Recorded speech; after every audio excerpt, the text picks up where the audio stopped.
we'll look at how to use an NXOpen program to automate beam centerline extraction and meshing. Here we have an assembly with a dozen solid bodies that all have a material property assigned to them. So we'll begin by creating our simulation models. Here we'll create an idealize part, and we'll make sure that for our geometry options we have sketch curves on. This is required for this workflow to automate beam meshing. We'll also create a test solution, real eigenvalue, normal mode solution. Then we'll go to the idealize part. This is where we'll get an associative copy of our solid bodies.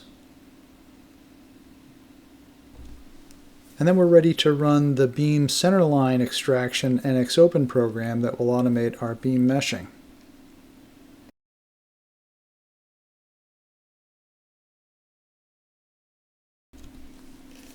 Here we'll leave the body type as automatic and select all of our bodies. Here you can see we've got 12. And it will go through and extract a center line for each and assign attributes that represent the physical properties of each of the beam cross sections.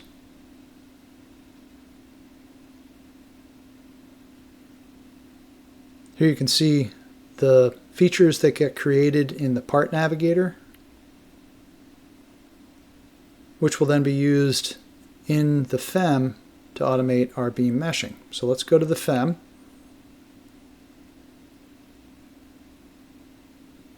Here we'll hide the polygon geometry, and here you can see those curves that have come in, and that's why we had to take the sketch curves for our geometry options.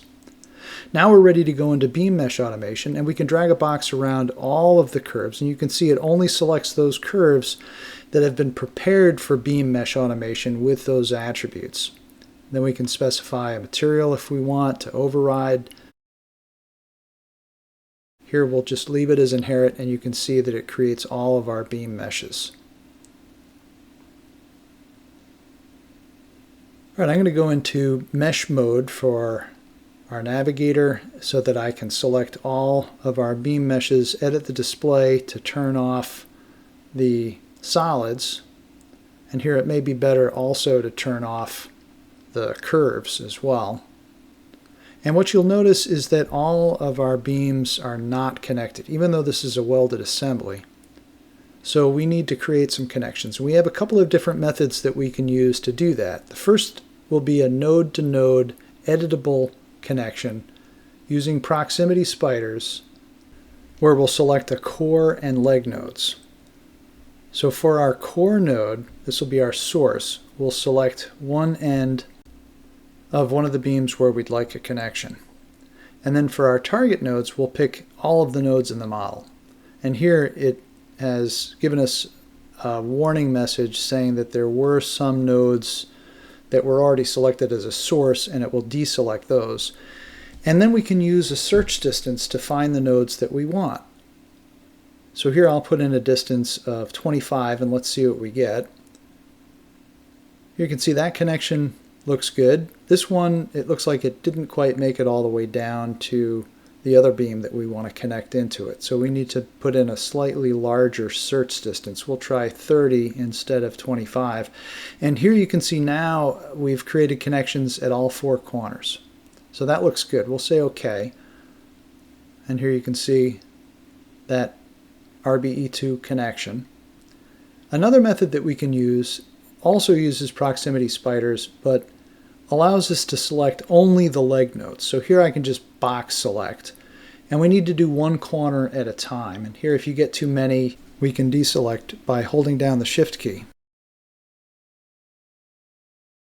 And then we can continue on box selecting the corner nodes one at a time.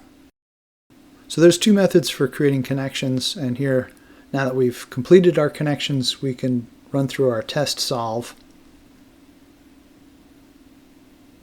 And we'll run a free modal analysis.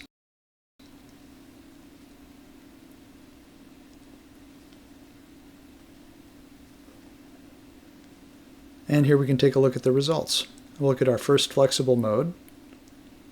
And we can edit the display to show the beams as a solid. And then we can animate.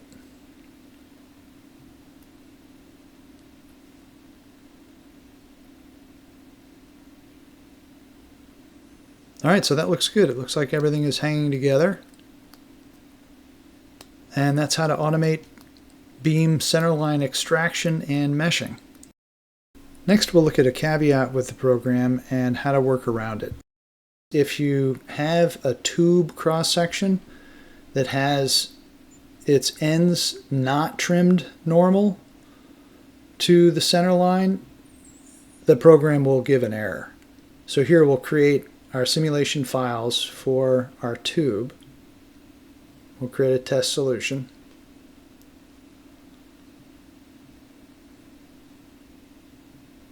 And again, we'll go to the I part, get an associative copy of our solid body, and run the NX Open program.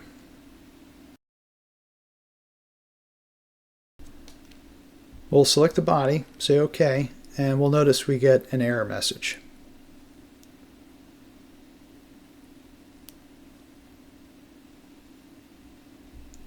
And if we take a look in the Part Navigator, we'll see some feature groups were created, but we'll just undo. And we'll go ahead and square off the ends of the tube to work around the issue.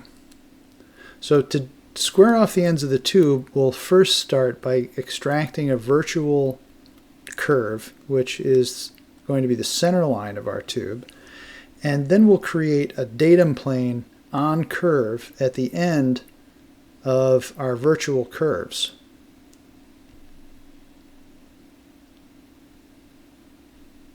And then we can use those datum planes to use the synchronous replace face in order to square off the ends.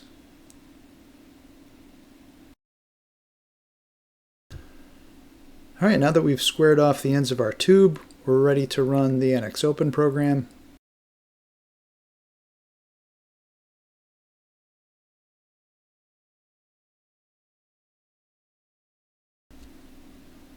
And you can see that it's created our center line successfully, and we're ready to go to the FEM to run beam mesh automation.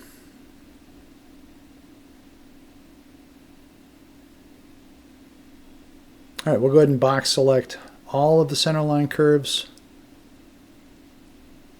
and we'll have it create our beam mesh. And then we're ready to solve.